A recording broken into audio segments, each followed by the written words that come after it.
Bonjour à tous. Hamilton, Amber, 16 ans, étranglé et violé par son propre frère. Explication dans cette vidéo. Été 2021 à Blantyre, en Écosse. Penchés sur un même téléphone, les adolescentes écoutent l'histoire d'un TikToker, accusé à tort de viol. Les gamines ont le visage grave. Hébergées dans un foyer pour jeunes sans-abri, toutes ont connu la rue et ses galères. Ces drames parfois. Les filles commentent la vidéo qu'elles regardent mais Amber, une des copines de la bande, reste silencieuse. À l'une de ses amies, elle glisse « Moi, j'ai vraiment subi ça ». Amber se livre par petites touches. C'était au cours d'une soirée improvisée chez un certain Jamie, qu'elle venait de rencontrer avec d'autres copains. Tout a bien commencé et puis soudain, le trou noir. Elle s'est réveillée le lendemain dans son lit, sans pantalon ni culotte. Il était là, nu à côté, qui ronflait. Ce matin-là, blême et titubant, elle s'est enfuie. Elle avait depuis enfermé ce souvenir dans son tiroir à traumatisme. Mais ce jour-là, dans le dortoir, elle a soudain besoin de parler. Besoin de nommer ce qui lui est arrivé. Un viol, tranche aussitôt sa copine. Ce que tu as subi, ça s'appelle un viol. Le mot est lâché. Et bien vite répété. Le personnel du foyer, mis au courant, signale les faits à la police. Or les flics locaux n'ont pas loin à chercher pour retrouver le fameux Jamie, il est justement chez eux en garde à vue. Pour un autre viol, de surcroît. Mais le savoir désormais sous les verrous ne réconforte pas tant la pauvre Amber. Car dans son tiroir à traumatisme, il y a encore de quoi verser des torrents et des torrents de larmes. Le calvaire commence durant sa petite enfance. Dans son faubourg de Glasgow, noyé sous un ciel noir charbon, la violence est partout. Tout pue la bière et les fins de mois difficiles. Derrière les façades de briques couleur sang, on brise des vies en silence. Née dans une famille à problème, comme on dit, la fillette vit le pire dès ses premières années. Les mains du père. Les poings du père. La colère qu'il fait passer sur sa mère.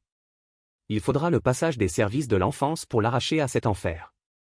Amber a 3 ans quand elle est placée chez la famille Niven, avec son grand frère Connor, qui en a 5. On est en sécurité, maintenant, lui murmure-t-il. Les Niven, un couple équilibré, font preuve de beaucoup de tact. Grâce à leur amour et à leur patience, Amber reprend des couleurs. La chenille se fait papillon et se révèle pleine de joie de vivre. Mais il n'en va pas de même, hélas, avec son grand frère. Connor, un peu bouboule, est sujet à des crises de rage de plus en plus violentes. Peu à peu, il se mue en un ado solitaire, menaçant. Explosif. Il connaît la boulimie, la dépression, l'anxiété. Même avec Amber, la relation est compliquée. Il fait tellement peur à tout le monde que leurs parents adoptifs ne veulent plus laisser Connor seul en compagnie d'Amber. En 2019, les services sociaux décident d'envoyer Amber en foyer, sans doute à cause de ces raisons. Déracinée encore une fois, la gamine grandit trop vite. Sort trop jeune. Enchaîne les coups durs. Jusqu'à cette soirée chez ce Jamie, dernier clou dans le cercueil d'une enfance cabossée. Mais Amber essaie malgré tout de garder le sourire. Et de conserver des liens avec son grand frère, aussi instable soit-il. Ce soir du 26 novembre 2021, elle a d'ailleurs rendez-vous avec lui dans le centre-ville de Hamilton. Même si leurs relations sont conflictuelles, elle est heureuse de le voir. Vers 21h, elle quitte le foyer pour le rejoindre. Engoncé dans sa veste Canada Goose, casquette de baseball vissée sur le crâne, Connor a toujours ses joues rebondies et sa bonne bouille. Amber se prend en photo sous tous les angles avec lui et envoie les selfies à ses copines. Mon grand frère, leur précise-t-elle avec fierté. Et elle part se promener avec lui dans les rues de Hamilton. Que se racontent-ils, dans le soir finissant? Leur vie? Leurs rêves? Aux alentours de 22h, les caméras urbaines les filment côte à côte sur le pont de Cazzo Street. Lui, taillé comme une armoire à glace. Elle, toute petite et potelée, heureuse. Mais la belle histoire s'arrête là. On ne la reverra plus vivante. Il est presque 1h du matin lorsque Connor regagne son propre foyer. Où il est hébergé depuis sa majorité et son départ de chez les Niven, et s'engouffre dans le bureau de la surveillante de permanence. Perplexe, l'employé le dévisage. Le jeune garçon est couvert de boue. On n'en distingue même plus le logo de ses baskets Adidas. Je suis tombé dans un fossé en me disputant avec ma sœur, explique-t-il en se laissant tomber sur une chaise. Et ce qui m'inquiète, c'est qu'elle ne me répond plus. J'aimerais au moins savoir si elle est bien rentrée.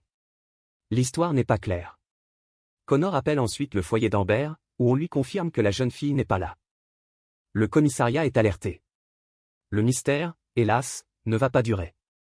Dès le surlendemain, 2 agents de police découvrent un petit corps blanc et à demi nu. dissimulé à la va-vite sous un tas de branchages de Kadzo Park. C'est Amber, dont la peau bleuie d'échymose, le nez brisé et la poitrine meurtrie racontent l'épouvantable fin. Ses vêtements déchirés, éparpillés aux alentours, disent la violence de l'attaque. La pauvre gamine a été sauvagement violée avant d'être étranglée.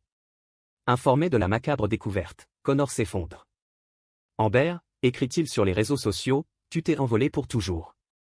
Tu vas nous manquer à tous. À moi en particulier. Je t'aime, Naru. Puis il contacte le journal The Daily Record pour leur proposer une interview de lui. J'aimerais que les gens sachent à quoi ressemblait Amber, se répand-il dans les colonnes du tabloïd. La vraie Amber. Pas l'Amber que les gens ont vue, mais la personne qu'elle était à l'intérieur. Sauf qu'il a beau en faire des caisses, personne n'est dupe. Sa téléphonie, la vidéosurveillance, tout l'accuse. Jusqu'à cette empreinte boueuse laissée par une basket Adidas, sur la face intérieure du soutien-gorge de sa sœur. Les analyses génétiques finissent bientôt de l'accabler. Mais il y a une surprise sur le compte rendu du labo. La présence d'un second ADN. Le frère incestueux a-t-il invité un camarade à participer à cette ignominie? Vu le caractère solitaire de Connor, ça semble peu probable. D'ailleurs, le fichier central livre bientôt l'identité de ce deuxième suspect. Un certain Stephen Corrigan, 43 ans, avec lequel il n'a aucun lien. L'atroce vérité se révèle. Insoutenable. Corrigan est passé après. Il a découvert le cadavre en premier. Et c'est post-mortem qu'il s'est livré à ses détestables pulsions. Après avoir subi la violence de son père, après avoir été violé par un faux copain et assassiné par son propre frère. La pauvre Amber aura en plus subi les outrages d'un prédateur nécrophile opportuniste. 4 hommes. 4 bourreaux. Hasard du calendrier judiciaire, tous les 4 étaient jugés en cette rentrée 2023, pour des affaires diverses. Peter Gibson, son père biologique, 62 ans, a été condamné pour agression sexuelle et tentative d'étranglement. Pour le viol et le meurtre de sa sœur, Connor a écopé de 22 ans de prison. Corrigan, le charognard, en a pris 9. Quant à Jamie, le violeur, il passera la prochaine décennie à l'ombre.